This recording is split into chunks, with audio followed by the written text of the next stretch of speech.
Hey, welcome to the Acquisitions Academy 7-Day Acquisitions Challenge. This is the free email mini course that we offer to kind of get your feet wet, let you dip your toes in the water of acquisition, understand what it is, how it's done, and just the process behind buying and selling businesses.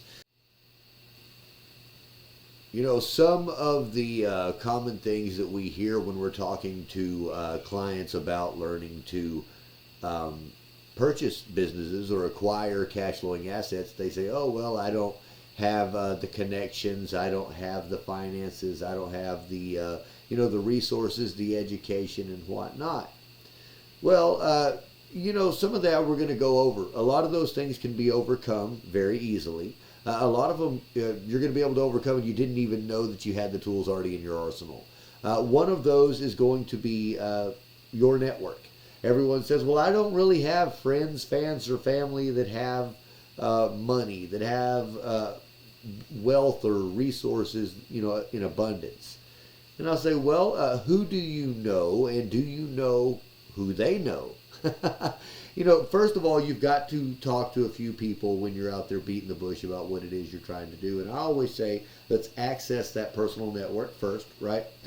Even when you are building a business and you go to talk to investors about it, they always ask you, have you spoke to friends and family first? Before you go and speak to an investor about getting an injection of income or a revenue, or capital, an injection of capital, they want to know, do your friends and family even believe in you? So this is a way for you to reach out to them, and it's a lot, to me, this is the easiest way. It makes it comfortable. It's not so much like you're doing anything invasive. You're not running an advertisement to them. So what I suggest, guys, is tap into that network. See who your network is. And how are you going to do that?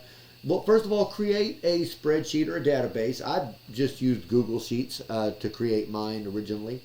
And you're going to go through your phone. Get every one of your phone contacts, right? So you're going to list their names. You're going to put in any of the contact information you have, preferably name, phone number, address, website, company, position at that company, things of that nature. That's what you want on your list. Just so that you can if you have an address for them, that's fantastic. If not, that's quite all right. But go down your phone and do all of that. Now, most phones, you should be able to go and download your contact CSV file. So you're just going to have to look and figure out how to do that for your particular service or your particular phone. But that is where you want to start, is your own personal contacts that are in your phone. Next, you want to access your email list, right? If you don't already have a list of subscribers or what have you to a specific marketing campaign or list that you already have going for your business, let's look at your personal email list. Let's go through every email that has ever sent them to you. Go to your sent, right? Or excuse me, it's all your contacts. It's all of your email contacts. And you can do the same thing through Google, is download your Google email contacts. Put those into your database. Put them into your spreadsheet. Get that going. Next, you're going to want to go to your social connections. Go to your Facebook, your Instagram, your Twitter, your LinkedIn, all of those, and go one by one and record that information, their name, their phone number, their email, their address, the company's website, all of that information. Now, guys, you don't have to do this personally. There's a ton of services out there for an assistant to do this for you, and you can do that for anywhere from $4 to $8 an hour. One of the ones that come to mind is going to be Get Magic. That is a very good VA service that I've personally used that is very helpful for me. So if you want to check that out, that's Get Magic. I think it's getmagic.com, might be getmagic.ai. Either way, they're a VA service out of the Philippines, and no, I don't have any kind of affiliate link or any kind of reimbursement for that or endorsement links or anything. This is just a service that I've used. So that is one that you can go with. Let someone else do that work for you. Let them go through your contact list. You may have thousands of them. By the time you're done, you should have 1,000, 2,000, 3,000 contacts that you have all of their information in one source. From that point, you want to go into how you're going to contact them, right? You're going to contact them either by phone, by email, by social media. or whatnot, and get a hold of them to let them know what it is that you do. So now that you have gathered your list, you've compiled a list of all of your contacts and your resources, the people that you know or the people that you're able to reach out to for the first time. Now let's talk about establishing your brand, who you are. And you may be a different person to every single person on your list. You may be a friend, you may be a fan, you may be a follower, you may be a business associate, and this may be just someone that just happens to know who you are from your latest YouTube video. Either way, you need to set a precedence of who you are in this respect, right? Because you're reaching out to them as an investor. You're reaching out to them as someone who acquires or invests in businesses. In order to do that, you need to position yourself properly. So how are you going to do that? Well, position yourself as an investor. The very first thing, guys, is get on your social media and make those types of posts when you're creating content, whether it's your personal or your business accounts. You need to position yourself as an investor. On your social media profiles, whether it be Facebook, YouTube, LinkedIn, TikTok, whatever it is, make sure that it states that you are an investor, that you actively seek investment opportunities. When people go to see you and go to scope you out and see who you are, that's what they're going to see, that you're an investor, that you're someone who actively does this. And if you're not positioning yourself as that in your social media, whether it's professional or personal, you're really missing out. And it makes it a lot more difficult for people to want to do work with you or to even trust you when you do this cold outreach, right? So position yourself as an investor. From this point forward, when you're doing things online and you're creating content, you need to be creating the type of content that your audience would be interested in seeing, whatever that. So now let's talk about building recognition. Right now, what type of recognition are you trying to build? That's all relative, right? For me, it is local recognition with the entrepreneurial community because I like to buy local businesses. That's kind of my thing. I don't mind buying something that's out of my little realm of travel. However, it's a lot nicer when they're right in my realm of travel. Makes things a little easier. So, so I try to target local people in my area, and if that's what you do too, then, that's something you want to think about.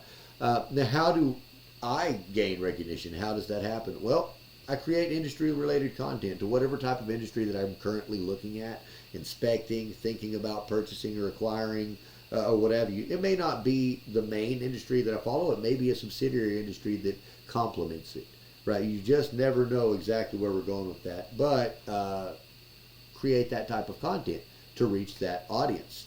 Now, local industry events. I'm looking at some plumbing companies in San Antonio and surrounding areas right now. So I've been attending local business or local builders association, meetings. So we have several different associations here in San Antonio that are put together for local commercial or residential builders. And these are a wealth of networking opportunities. Go in there, learn who these pioneers and frontiers people are in your community, the pillars that have built these industries in your city. Go learn who they are, shake their hands, meet them face to face, and that also opens the opportunity to talk about acquisition. Some of these folks, they're obviously coming retirement age, and as you build rapport and build relationships with them, you're able to easily ask the question, well, do you have a succession plan for your business? That's a very simple question. As a business person, this isn't a personal deal here. We're saying, what are you doing with your company? I'm sure that you want to spend, the remaining of your life doing something more than working. What is that? What does it look like? Are you planning on traveling? Are you planning on, doing something with your family? What does the next 10 years look like for you? And as you build these relationships, that's a normal thing to talk about in the future, right? Your future, their future, the future of the company that you both have, that they have, and how you might be able to work together. And as you're building these relationships, these are the types of questions that you start to ask. What would your time look like if you were able to step away and retire? And that's it. So local industry events, look at that. Organizations, like I said, the Builders Association has been helpful with us. There's several marketing associations that we're parts of that kind of help spread the word for different things that you're doing around town. Chambers of commerce. I will say that I've been in multiple industries and in multiple cities, and they've not all been beneficial. However, if you are a brick and mortar, or if you're something that deals with your local populace, I would say that a Chamber of Commerce would definitely be a helpful organization to be a part of, simply because the fees to join are minimal compared to the exposure that you get and the credibility that it buys you in the local business community. Chambers of Commerce, definitely do that. Now, meetups, do Eventbrite, Facebook meetups, do different local organization group meetings. If you're attending these types of events, you'll be known in the industry because all of the players in your industry will be at every major event. Now, where you find those events, that's where we find them. We find them on Facebook events. We find them on meetup.com. We find them on Eventbrite. And then there's also a couple of smaller business calendars that are aggregated for our city and surrounding areas that we use. But that's what we do. Go to your industry leading, events and meet these people, shake their hands, talk to them, and don't be afraid to let people know that you are an investor. So today, guys, that's what I've got for you. Your big thing is reach out to your personal network first. Before you do anything else, look at your phone contacts, look at your email contacts, look at your social media contacts.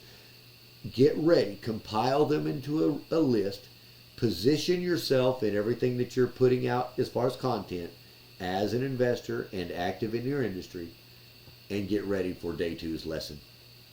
Sit back, guys. We'll see you tomorrow.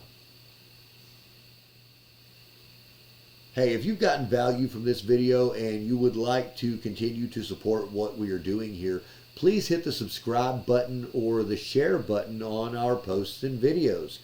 Getting the word out about what we're doing and sharing the knowledge of acquisition entrepreneurship can be a game changer for a lot of people. So there's no need in holding it back to ourselves here and keeping it down. There's the majority of businesses that are listed never sell. Okay, 80% never get sold. So there's plenty of fish out there in the sea. There's plenty of opportunity out there for all of us. And let's get some folks in here and learn how they can change their lives and benefit the future of their families.